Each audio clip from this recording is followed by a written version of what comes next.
सब, आप ही नहीं हम सब बहुत भाग्यशाली, केवल सत्संग नित्य प्रति सुनते हैं। ये तो मुख्य बात है। हर वर्ष मंच पर आते हैं तो आप सबको अभिनंदन, आप सबको आभार प्रकट करते कि आप सब बहुत भाग्यशाली हैं, पर उससे भी ज्यादा भाग्यशाली 2024 में यदि हम सब जीवित हैं तो हम परम भाग्यशाली। क्यों भाग्यशाली? विचार करें। भगवत कृपा से, ईश्वर की असीम अनुकंपा के आज अपने देश में ही नहीं पूरे वैश्विक स्तर पर सनातन धर्म की जय जयकार हो रही और सनातन धर्म की जय जयकार हो रही है। और धर्म जो एक समय ऐसा भी आया कि मनुष्य ने मूर्ति पूजा को बहुत छोटा मान लिया। मूर्ति पूजा है, ये तो बहुत निम्न लेवल की भक्ति है। ऐसा एक समय ज्यादा पीछे नहीं गया है, वह समय आया क्योंकि पृष्ठ जो जिस लाइन का व्यक्ति होता है उसे उसकी थोड़ी ज्यादा जानकारी होती। तो एक समय ऐसा आया, परंतु आज वही समय आया है, ऐसा समय कि अद्भुत दृश्य है, अद्भुत, अति हर्ष और उल्लास का विषय है कि हमारे देश में ही नहीं पूरे वैश्विक स्तर पर भगवान राम जी के स्वागत की तैयारी हो रही है। भगवान तो कण कण में व्याप्त, हरि व्यापक सर्वत्र समाना। फिर ये तैयारी कैसी हो रही है कि देखो जो जिसका घर है वो उसको मिल जाए तो अच्छा होता है। घर में, परिवार में बहुत लड़ाई होती, कोर्ट कचहरी में 70% यही सारे केस जाते हैं, मेरी अमुक भूमि, मेरी अमुक भूमि, मेरी अमुक भूमि। अब जिसको जिसकी भूमि मिल जाती है वो प्रसन्न हो जाता है। तो भगवान राम जी, कब भगवान राम जी धराधाम पर आए थे? आज कलयुग चल रहा है। कब आए थे? त्रेता युग में आए थे। और कहते हैं कि त्रेता के बाद जो अन्य है, द्वापर में भी भगवान अयोध्या में मंदिर रहा, अयोध्या में भी मंदिर भगवान राम जी का रहा, पर उसे तोड़ा भी कलयुग में ही गया था। और आज हम सब उसके साक्षी कि वहां पर पूरे विश्व में ऐसा मंदिर नहीं है जैसा राम मंदिर बन रहा। जिस प्रकार की शोभा उसकी है, ऐसा पूरे विश्व में कोई भी मंदिर नहीं। तो भगवान राम जी के आने का उत्सव, भगवान राम जी आएंगे, आएंगे अर्थात वह तो कण कण में व्याप्त, सबके हृदय में व्याप्त है। सभी देवताओं में जो सबसे ज्यादा नाम लिया जाता है वो किस देवता का? वो राम जी का है। जो माताएं जो भक्ति करना नहीं जानती, जो नहीं जानती है राम का महत्व क्या, वो भी प्रातःकाल उठते हुए गली से जा रही है, चाहे वे कैसी भी अवस्था में, स्नान हुआ है या नहीं हुआ है, वो कहती है राम राम जी, राम राम जी, राम राम जी। तो राम नाम की महिमा परम्पार है। और राम शब्द का जितना उच्चारण हम सब करते हैं, इतना अन्य शब्दों में, परमात्मा के शब्दों में अन्य शब्दों का नहीं होता जितना राम नाम अक्षर का होता। तो भगवान राम जी आएंगे, अर्थात भगवान तो पहले से ही विराजमान है, पर राम लला के रूप में थे।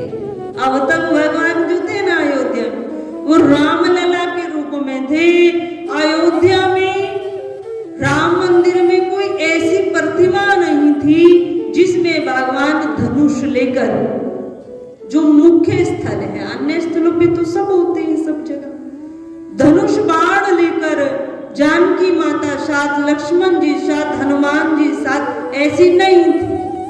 और आज 16 जनवरी से अयोध्या में विधि विधान से पूजा पाठ प्रारंभ हो गया है। प्राण प्रतिष्ठा 5 दिन के पूजा विधान से पूर्ण मानी जाती है। 5 दिन का विधान रहता है। उस प्रतिमा में पूर्णतः प्राण शक्ति डाली जाती है। तो 5 दिन पहले, जैसे आम समाज में विवाह होता है तो बहुत उसकी क्रियाएं होती हैं, उल्टा लगाते, अन्य क्रियाएं करते, तो उसी प्रकार जिस प्रतिमा में प्राण स्थापित किए जाते हैं उसकी 5 दिन पहले से और अन्य विविध प्रकार से उसका बहुत विधि विधान से पूजन होता है, वो हमने देखा। तो आज से अयोध्या में प्रारंभ हो गया है और भगवान की बहुत सुंदर विधि विधान से, मंत्रों के उच्चारण से आज उन प्रतिमाओं का पूजन प्रारंभ हो गया। और 22 जनवरी को प्राण प्रतिष्ठा का कार्यक्रम रहेगा। ज्यादा बड़ा कार्यक्रम उस दिन नहीं होगा, केवल प्राण डाले जाएंगे। प्राण अर्थात मंत्रों के द्वारा शक्ति अर्जित कर हृदय में प्राण छोड़े जाते हैं, विगमान किए जाते हैं। और यह प्रक्रिया कितने समय में रहेगी? लगभग 11 बजे से 1 बजे का जो बीच का समय कौन सा होगा? 12 बजे। तो ठीक 12 बजे के आसपास, 1-2 मिनट आगे पीछे हो सकता है, 5-6 मिनट आगे पीछे हो सकती है, पर ठीक भगवान दिन के रामनवमी मनाते हैं ना, तो भगवान ठीक दिन के 12 बजे अवतरित इस धराधाम पर हुए थे। तो ठीक 12 बजे भगवान के हृदय में प्राण प्रतिष्ठा, प्राणों की, श्वासों की प्रतिष्ठा स्थापित हो जाएगी और भगवान का भव्य मंदिर भगवत कृपा से भक्त जनों को दर्शन हेतु करने को मिलेगा। और पूर्ण विधि विधान से अयोध्या में भगवान राम जी की, लक्ष्मण जी सहित, मां जानकी सहित और हनुमान जी सहित प्राण प्रतिष्ठा होगी। तो इस दृश्य के हम सब साक्षी। हम सोचे हम तो अयोध्या जा नहीं रहे हैं, वहां पांव रखने की जगह नहीं है, जाना भी नहीं। यहीं पर हम अयोध्या का जो दृश्य होगा उसको मनाएंगे। आज 16 तारीख, तो 22 तारीख ज्यादा दूरी पर नहीं। इस संस्था के जैसे अधिकारी भाईजन हैं, वो कैसी व्यवस्था करते हैं उसमें हम सब सम्मिलित हुए। कल आश्रम में दैनिक जागरण के यहाँ टीम से हमारा भी लेकर गए कि आप जनता से अपील कीजिए कि 22 जनवरी को एक सामान्य दिन न माने। 22 जनवरी को इस 2 घंटे के समय को, 11 और 1 बजे, इस 2 घंटे के समय को भगवत में व्यतीत करें। अपने हृदय को हम भगवान राम से जोड़ दें। भगवान राम की प्रतिष्ठा वहां पर है, कुछ दूरी पर है, पर हृदय में सबके विराजमान है।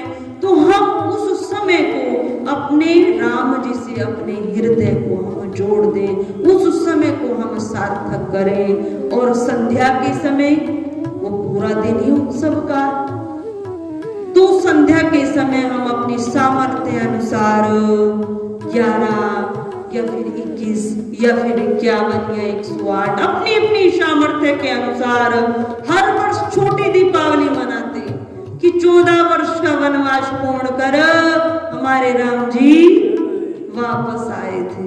और आज तो 5000 वर्ष हमारे लिए, तो जब तक हमारा जन्म हुआ है हम तब से काउंटिंग करें, हम जितने वर्ष के शरीर से हम उसको देखें, उतने वर्ष बाद आ रहे हैं। तो उसकी खुशी में, उस हर्ष उल्लास में हम जितना बन सके उस दिन को भव्य बनाए और अपने विचारों को भगवान में करते हुए भगवान के गुणों को हम धारण करें, अपने हृदय को भगवान राम से जोड़ दें। ये अपील जागरण की टीम कल रात्रि का समय था, उस समय भी आई तो पेपर में आज निकाला है, तो जगह जगह पहुंच रही है, जिससे यह दिन गिनीज बुक में ऐड हो जाए कि पूरे देश में ही नहीं, संपूर्ण विश्व में राम भगवान के प्रकट दिवस पर, ऐसा भी कहा जा रहा है, प्राण प्रतिष्ठा दिवस पर कितने व्यक्तियों ने अपने घरों में दीपावली मनाई और इस दिन को एक भव्य दिन, साधारण दिन न मानते हुए दीपोत्सव के रूप में प्रकट किया, अपनी भावनाओं को व्यक्त किया। तो हम सब सामान्य भाग्यशाली नहीं, परम भाग्यशाली कि भले ही अब प्राण प्रतिष्ठा हो रही, अब 2 दिन पहले वहां किन्नर समाज पहुंचा, और जहाँ किन्नर समाज पहुंच जाता है वहां चुप्पी थोड़ा ही न रहती है, वो क्या होता है वहां तो ढोलक बजती है। किन्नर समाज पहुंचा है और भव्य नजारा वहां का हो गया है, बहुत सुंदर व्यवस्था है, पर आम व्यक्तियों के लिए वह मंदिर में जाने की अनुमति नहीं है, भीड़ बहुत है। तो भले ही 2024 में ने सही, 2025 में सही, जब तक शरीर है हम भगवान की दर्शन करते रहेंगे और अयोध्या धाम भी जाते रहेंगे। इतनी सुंदर व्यवस्था, हम कहते हैं कि आज देश का जो प्रधानमंत्री है वो भी कोई साधारण नहीं है, उसकी भी जितनी प्रशंसा की जाए, हम किसी पार्टी को नहीं मानते, हम व्यक्ति के व्यक्तित्व को देखते हैं, हम किसी पार्टी के समर्थक में नहीं हैं, परंतु हम उसके व्यक्तित्व को देखें कि उस व्यक्ति ने, माननीय प्रधानमंत्री मोदी जी ने समस्त अयोध्या वासियों को रोजगार दे दिया है। और वहां आसपास कौन रहता है? अयोध्या मुंडन बहुत है, वहां मुसलमान बहुत है, समस्त मुसलमान जाति, मुंडन जाति इतनी प्रसन्न है, बहुत प्रसन्न है। क्यों प्रसन्न है? उनकी पीढ़ी दर पीढ़ियों को इतना रोजगार दे दिया है कि एयरपोर्ट हमारे हरियाणा में, न करनाल में, न पानीपत में, हमें दिल्ली जाना पड़ता है, आसपास नहीं। और वहां एयरपोर्ट की व्यवस्था करा दी, जितनी वहां आसपास की जमीन है सब मुंडनों की है, सबने बड़े बड़े रेस्टोरेंट बना दिए, पीढ़ी दर पीढ़ी मुंडनों को रोजगार दे दिया। और जितनी भूमि अयोध्या की थी उससे कई ज्यादा भूमि योगी ने अयोध्या में ही, अयोध्या से बाहर निकलते हुए मुंडन को दी है कि तुम इसमें अपने मजहब को मनाओ। हम तुम्हारे मजहब को मनाने से मना नहीं करते हैं, पर ये भूमि राम की थी और राम की रहेगी। ये भूमि तो हम नहीं देंगे, पर उससे ज्यादा भूमि योगी ने भी वहां दी। तो कहने का भाव, इतनी सुंदर व्यवस्था वहां की बनाई है, रोजगार भी बढ़ा है और अयोध्या धाम भी फेमस प्रसिद्ध स्थान हो गया है। बोलिए श्री सच्चिदानंद भगवान की जय। आइए अपने मन को संपूर्ण प्रकार की बाहरी वृत्तियों से हटाकर भगवान में ले चले, भगवान के गुणों पर, भगवान के चरित्र पर, भगवान की लीलाओं पर हम ध्यान करें। एक गुण भी भगवान का हमारे अंदर आ जाए, एक गुण भी, तो कहते हैं इस व्यक्ति तो सामान्य होता है। एक व्यक्ति को हीरे की संज्ञा दी जाती है साधारण भाषा में, अब व्यक्ति बहुत सुंदर है। क्यों? क्योंकि उसमें वो गुण की प्रधानता है, उसने उस एक गुण को ग्रहण किया। तो भगवान तो अनंत गुणा है, अर्थात भगवान की लीलाएं अपरंपार हैं और समस्त जितने सुंदर गुण हो सकते हैं वो सब परमात्मा में। तो एक गुण भी हमारे अंदर आ जाए, ऐसी भगवान की श्री चरणों में प्रार्थना है।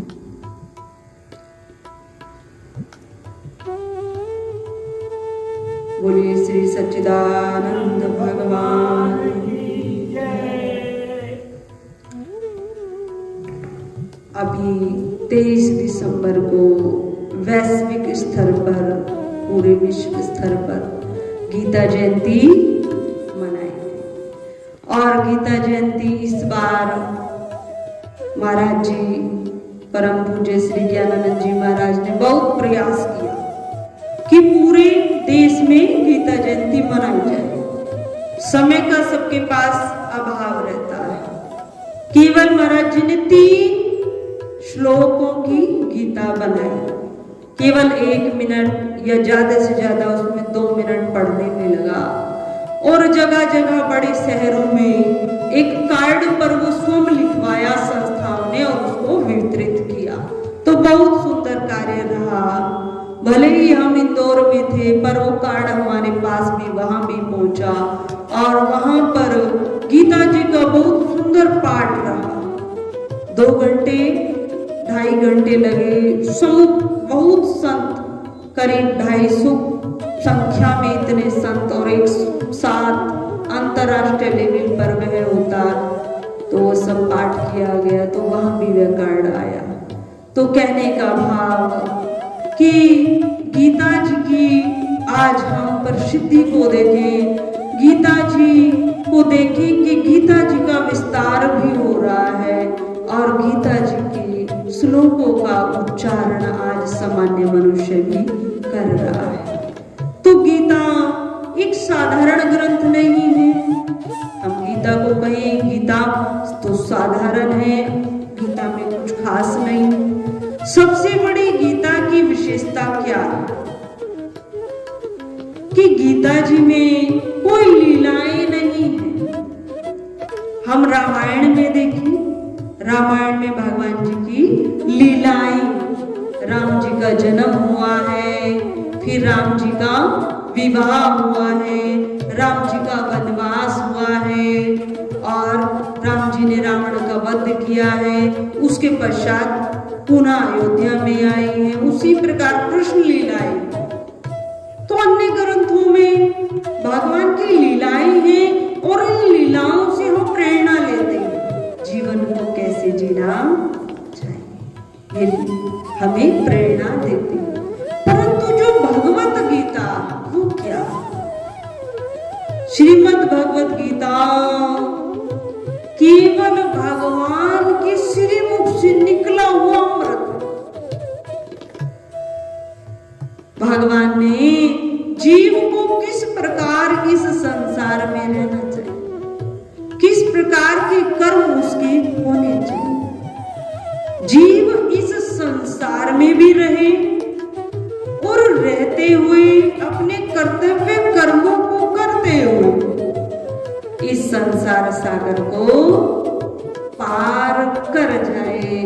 बस यही संपूर्ण गीता में यही उसका सार है कि हम अपने कर्तव्यों का त्याग न करें, कर्तव्यों में रहें, कर्तव्य कर्म करें पर उससे निर्लिप्त रहें और इस भव सागर को हम पार कर जाए।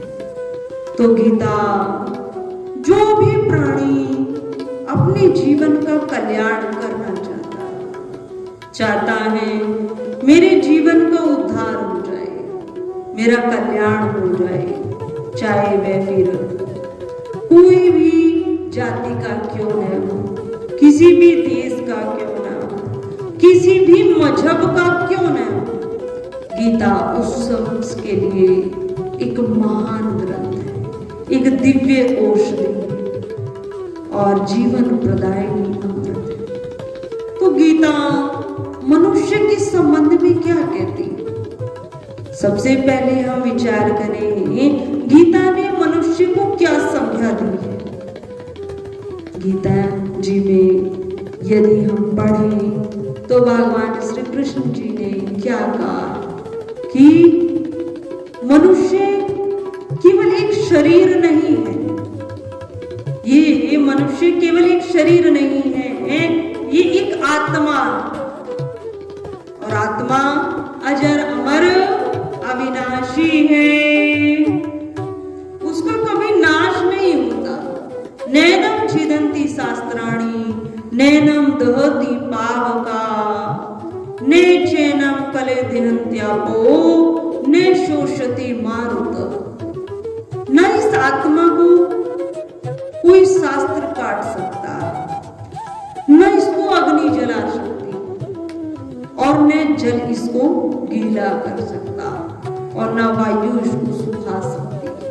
अर्थात इन 5 तत्वों से जो बाहर है और जिनसे ये बना ये शरीर, ये 5 तत्व इस आत्मा को नष्ट नहीं कर सकते। तो पूरे ब्रह्मांड में 5 ही तत्व हैं और ये 5 ही तत्व इस आत्मा को कोई कष्ट नहीं पहुंचा सकते, इसका किसी प्रकार से नाश नहीं हो सकता। ये अजर है, अविनाशी। तो गीता ने सबसे पहले मनुष्य को आत्मा कहा कि वे अजर अमर अविनाशी। ये इस शरीर के अंदर आत्मा जो है वो जीव, और वो इस शरीर अर्थात इस वस्त्र को धारण कर इस मृत्यु लोक में आई।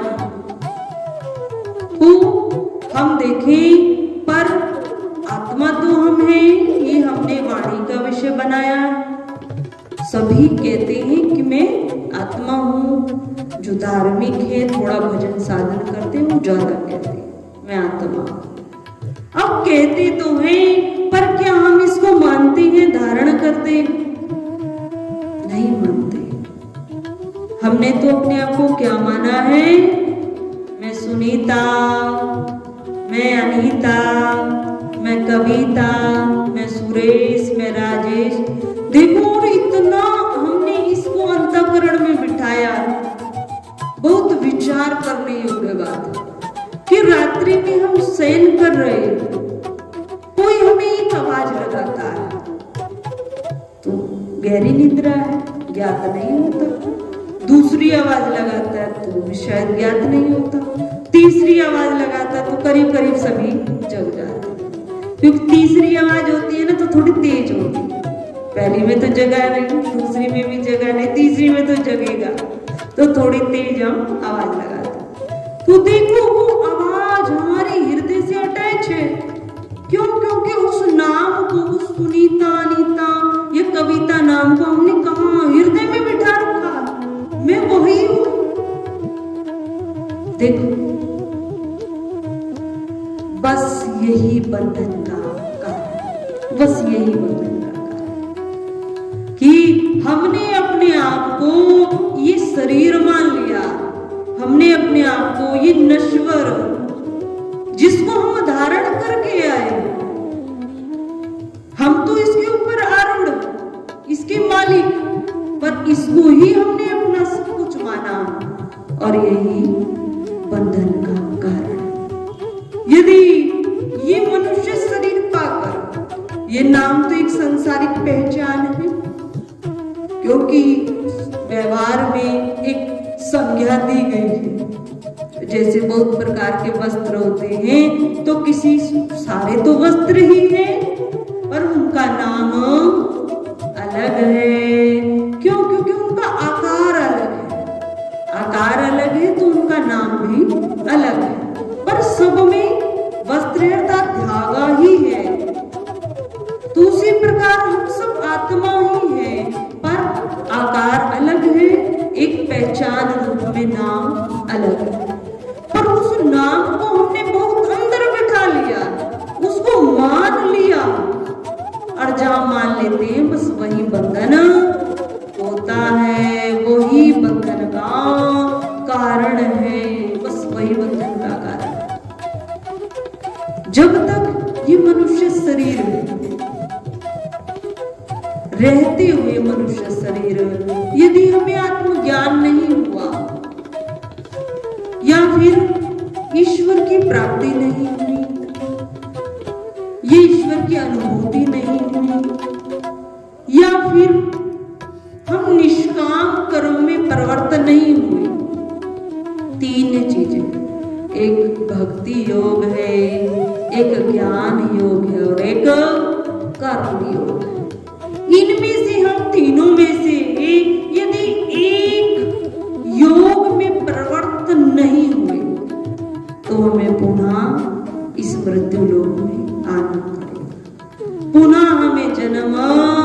लेना पड़ेगा पुनरपि मरणम, और पुनरपि जननम, बार बार जन्म लेंगे और बार बार मृत्यु को प्राप्त होंगे। पुनरपि जननम पुनरपि मरणम पुनरपि जठरे जननी शयनम,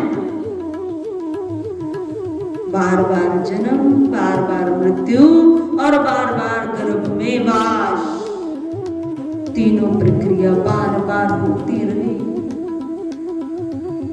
आत्मज्ञान नहीं हुआ। आत्मज्ञान क्या है? अभी इस पर ही चर्चा चल रही कि हम सब आत्मा, इसको हमने माना परंतु धारण नहीं किया। आत्मज्ञान है कि शरीर को अपने से पृथक कर देना, पृथक अर्थात इस ज्ञान को अपने हृदय में बिठा लेना, इस ज्ञान को हृदय में स्थायी रूप से निवास देना कि मैं ये शरीर नहीं, मैं आत्मा हूँ, अजर अमर अविनाशी मेरा रूप है, सच्चिदानंद स्वरूप हूँ, ईश्वर का अंश हूँ, मैं ये शरीर नहीं हूँ। शरीर 5 तत्वों से मिला एक पिंड है, 5 तत्व मिलकर ही इसको बनाते हैं, ये पिंड है। तो मैंने तो इसको धारण किया पर मैं अलग हूं और शरीर अलग है। ये कब माना जाएगा? जब प्रबल विवेक होगा, जब विवेक प्रबल होगा तभी ये हृदय गम्य होगा और हमारे जीवन में आएगा। इसी को ज्ञान योग कहते हैं। और ये ज्ञान कहते हैं बड़े बड़े ऋषि मुनि कि इस ज्ञान पर चलना, आत्मज्ञान पर चलना कोई साधारण बात नहीं। अष्टावक्र गीता आप सबने नाम भी सुना होगा और हो सकता है आप सबने उसका स्वाध्याय भी किया। अष्टावक्र गीता बहुत सुंदर ग्रंथ है। तो अष्टावक्र गीता का प्रारंभ ही यहीं से होता है। अष्टावक्र जो नाम भी पढ़ा है तो वो इसी कारण पढ़ा है कि वो बहुत ज्ञानी, आत्मज्ञानी थे। अष्टावक्र गीता में सबसे पहले सर्वप्रथम इसी को लिया है कि आत्मज्ञान के मार्ग पर चल ही वही सकता है जो विषयों को विष के समान त्याग दे।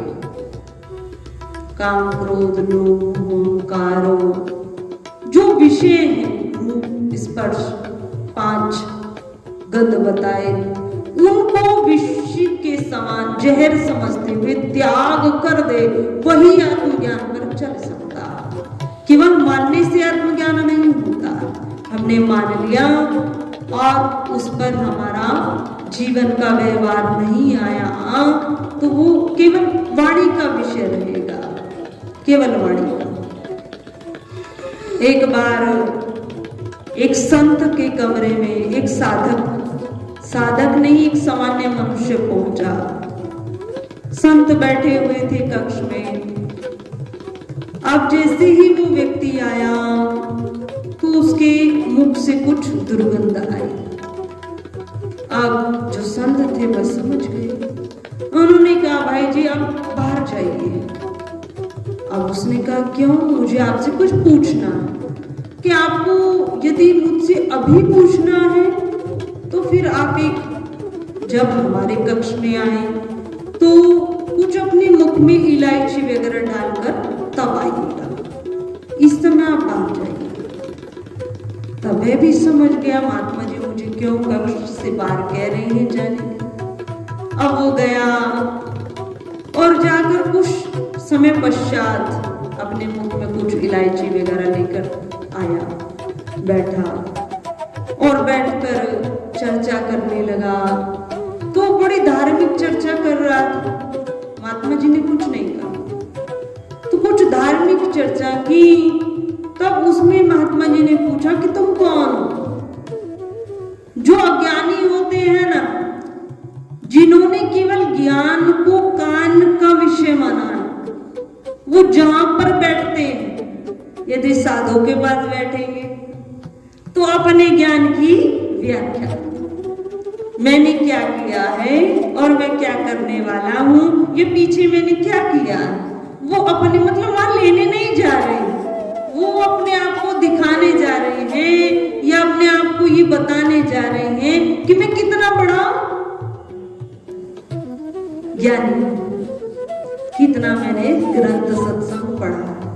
और जो ज्ञानी होगा वो शांत बैठ जाएगा, वो शांत बैठेगा, अपनी जिज्ञासा का समाधान लेकर यदि गया है संत के पास तो अपनी जिज्ञासा को प्रकट करेगा। मुझे बस इतना बता दीजिए, मुझे मेरा मार्ग बता दीजिए, ये मुझे ऐसी समस्या है तो आप उसके समाधान हेतु मुझे कुछ उपाय बता दीजिए। तो साधु समझ तो सब कुछ जाते हैं, पर ऐसे बहुत कम पहुंचते ज्यादा कैसे हैं जो अपना प्रदर्शन करते हैं, मैंने क्या किया है और नहीं किया, उनकी सुनते रहिए बस। परंतु जैसे ही वह व्यक्ति पहुंचा और दोबारा पुनः कक्ष में आया, ज्ञान की चर्चा ली, तब महात्मा जी ने कहा तुम अपने आप को क्या मानते हो? उसने कहा मैं तो आत्मा हूं। अब ये तो शरीर है, गुण ही गुणों में वर्त रहे हैं, गुण ही गुणों में वर्त रहे हैं। मतलब इस शरीर का उसका कहने का भाव था कि ये तो शरीर है और ये शरीर क्या खा रहा है, क्या पी रहा है, मुझे इससे कोई लेना देना नहीं है, मैं तो इससे बहुत ऊपर उठ चुका हूं। अगर ये मदिरा का पान करता है तो ये तो शरीर है, ये तो इसकी आदत है, संस्कार है, सो हो रहा, मैं इन सबसे अलग हूं, आत्मा हूं। तो हमारा जी क्या उत्तर दे, संत क्या उत्तर?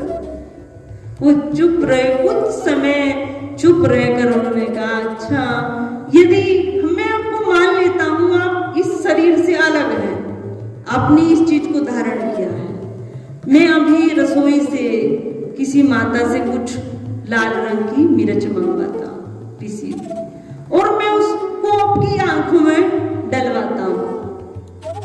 देखते हैं जब आंखों में डलेगी तो परेशान ये शरीर होता है, तो आप भले ही रोती रहे, आप यहीं बैठे रहना और उस दुख को सबको सहन करना। तब मत कहना कि शरीर को दुख हो रहा है, मैं क्यों उठ कर जाऊं, मैं तो महात्मा जी के पास बैठा हूं और मैं इस कष्ट निवारण हेतु तो कोई उपाय भी नहीं करूंगा, आप बैठे यहीं रहे। तब उसने हाथ जोड़े और वहां से चला। तो आज ऐसे बहुत है कि केवल वाणी का विषय कहते हैं कि मैं आत्मा हूं, मैं तो अजर हूं, अविनाशी, पर वे नहीं जानते कि इस आत्मज्ञान के मार्ग पर चल ही वही सकता है जो विषयों को विष के समान त्याग देता, वही प्रबल विवेक के द्वारा इस तलवार की नोक पर चलने के समान आत्मज्ञान कहा गया है। दूसरा है कि ईश्वर की प्राप्ति हमें हो जाए, या तो आत्मज्ञान हो जाए, मनुष्य शरीर पाया, आत्मा इस मृत्यु लोक में आई, अब वह भी संभव नहीं है। हमने ज्ञान तो प्राप्त किया पर हम उस पर चलने में अभी समर्थ नहीं। तो दूसरा ईश्वर की प्राप्ति हमें हो जाए, भक्ति योग है, ईश्वर हमें मिल जाए। तो ईश्वर को प्राप्त करने के लिए क्या करना पड़ेगा, कौन सी विधि अपनानी होगी? हमारे ग्रंथों में बहुत ऐसी सरल उपाय जिस पर चलते हुए हम अपने जीवन को सार्थक कर सकते हैं, बहुत सरल। भक्ति योग की अनेक शाखाएं, भक्ति योग में हम देखेंगे जप करना, तप करना, नियम, उपवास, संयम, पूजा पाठ, ये सब भक्ति योग की शाखाएं। किसी एक शाखा पर भी हम अपने आप को लाकर इस भवसागर से पार हो सकते, किसी एक शाखा को, सभी शाखाओं में बहुत सामर्थ्य है। भगवान राम जी ने माता सबरी को भक्ति का ज्ञान दिया, नवधा भक्ति का ज्ञान दिया था। 9 प्रकार की भक्ति बताई। ये 9 प्रकार की भक्तियां यदि मनुष्य मात्र में एक भक्ति भी आ जाए 9 में से, तब भी वे इस संसार सागर को पार हो सकता। भगवान की कृपा से इतना दिव्य समय चल रहा, तो चर्चा तो यही है कि आज आना रहा, कष्टपूर्वक ही आना रहा। बड़ी सब व्यवस्थाएं रहती हैं आश्रम में, सबका त्याग कर के खुराना जी ने कहा पहले ही हम अपसेंट रहते हैं, हमारी अपसेंट ज्यादा रहती है सनातन मंदिर में, तो पहले ही रहती है। मैंने कहा नहीं, इस बार जाना है। अब कि इंदौर से आए, कुछ शारीरिक भी तबीयत सही नहीं हुई, क्योंकि वहां का मौसम बिल्कुल अलग था और यहाँ बिल्कुल अलग है।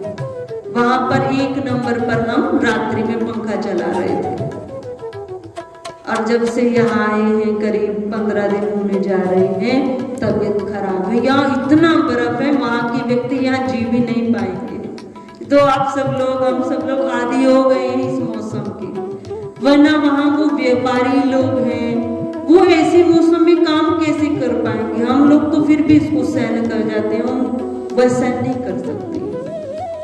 तो इतना अंतर है।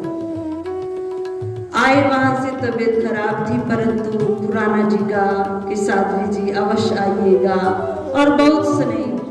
सत्य बताएं, यहाँ पर जितनी स्नेहमयी माताएं और जितने स्नेहमयी भाई लोग हैं, एक व्यवहार का भी, वाणी का भी, एक हृदय के भी एक भाव होती के दिन अमुक के विचार एकदम मिल जाते, अमुक का व्यवहार मिल जाता। तो जितना यहाँ इस संस्था में स्नेह भी है, एक अपनत्व भी है, वो हमें कहीं दिखाई नहीं देता है। ये इस सनातन धर्म मंदिर की और समस्त पदाधिकारियों की और आप सबकी प्रेम है, महिमा, उतना कहीं दिखाई नहीं देता। तो जैसे वहां से आए, परंतु आना था 1 बजे के करीब। पहले बस स्टैंड नजदीक ही था, 5 किलोमीटर की दूरी पर।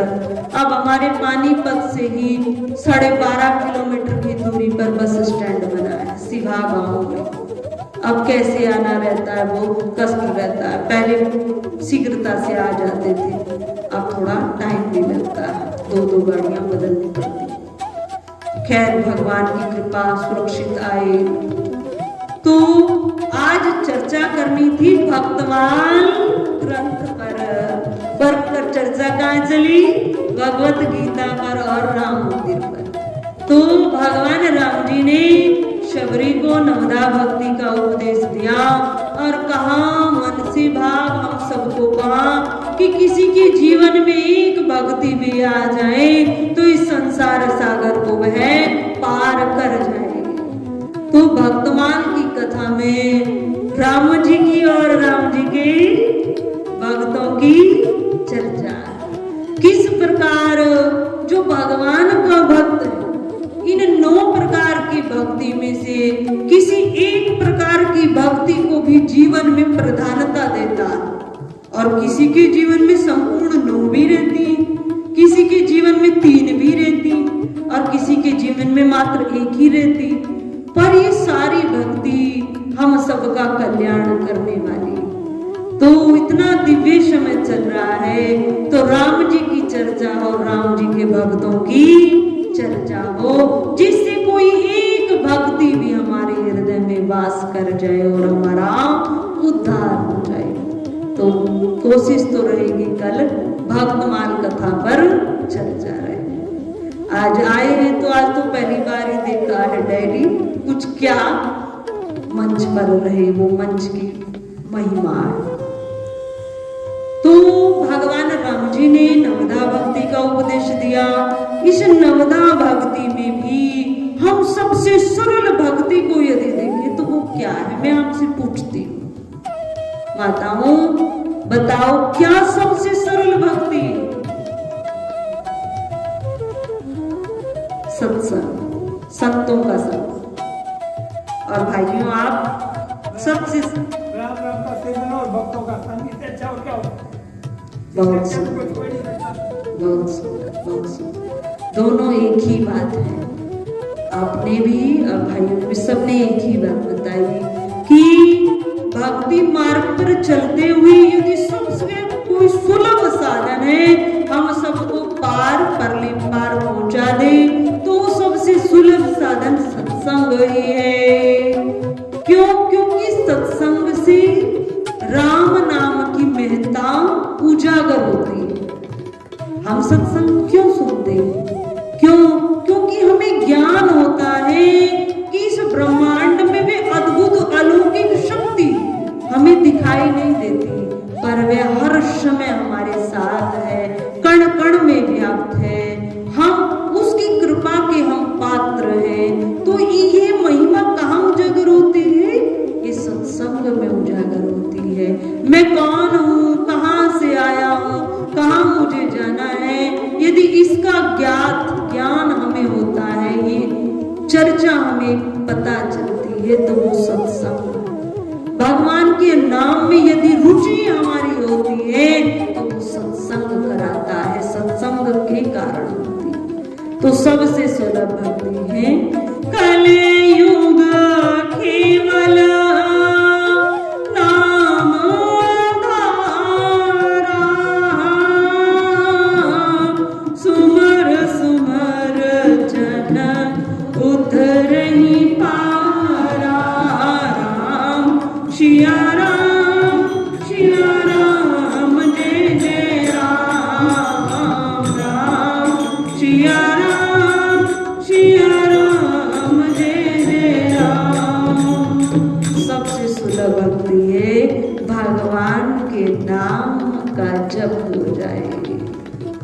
भगवान के नाम का जब हम जप करते हैं तो धीरे धीरे जैसे मीठा खाते हैं तो मिठास बढ़ने लगती है। मीठा हम खाते हैं तो मिठास बढ़ती है। जबर किसी को आया है और जब वो रोटी खाता है तो कड़वी लगती है, पर धीरे धीरे धीरे धीरे जब वह खाता है तो वो मिठास घुल जाती है और कड़वाहट सब खत्म हो जाती है। बुखार जबर चला जाता है और शरीर में मिठास कार्बोहाइड्रेट बढ़ने लगता है, जिसकी मात्रा कम।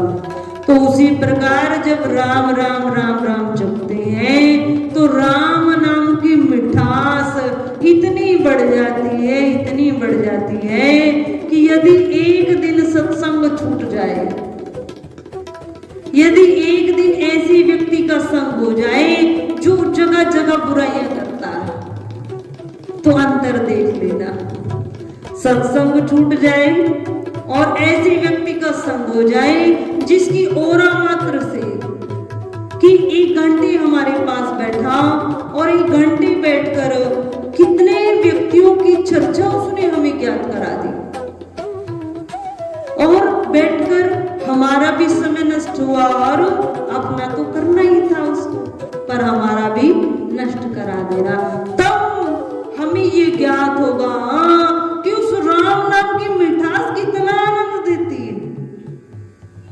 भागवत कथा जगह जगह पर हो रही है, पर जितनी बार भी करते हैं ऐसा लगता पहली बार हो रही है।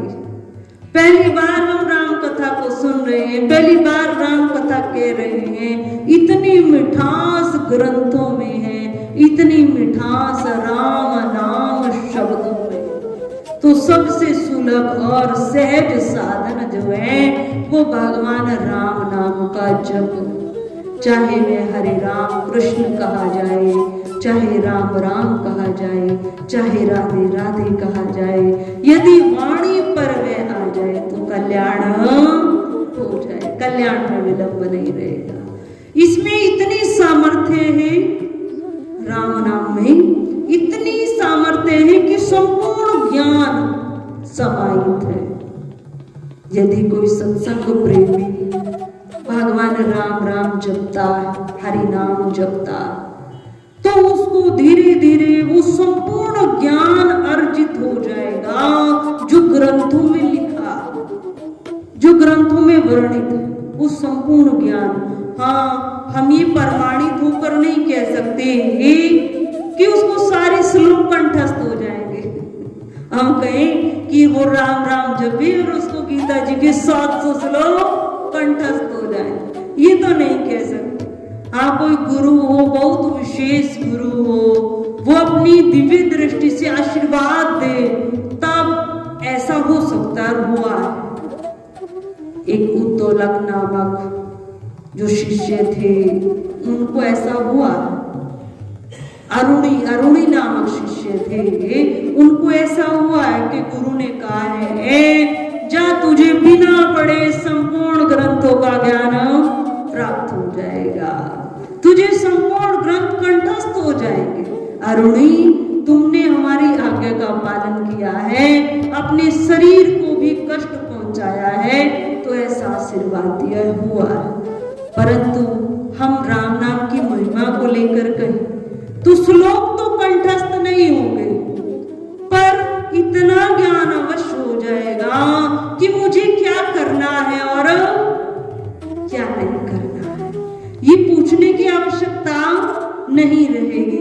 ये अंतर आत्मा इतनी प्रबल हो जाएगी कि ये स्वयं हमें हमारा मार्गदर्शन कराएगी। मुझे इस मार्ग पर चलना है और मुझे इस मार्ग पर नहीं चलना। परम पूज्य श्री साध्वी ब्रह्म ज्योति सरस्वती जी के प्रवचन प्राप्त करने हेतु दिव्य वाणी चैनल को सब्सक्राइब करें, वीडियो को शेयर करें और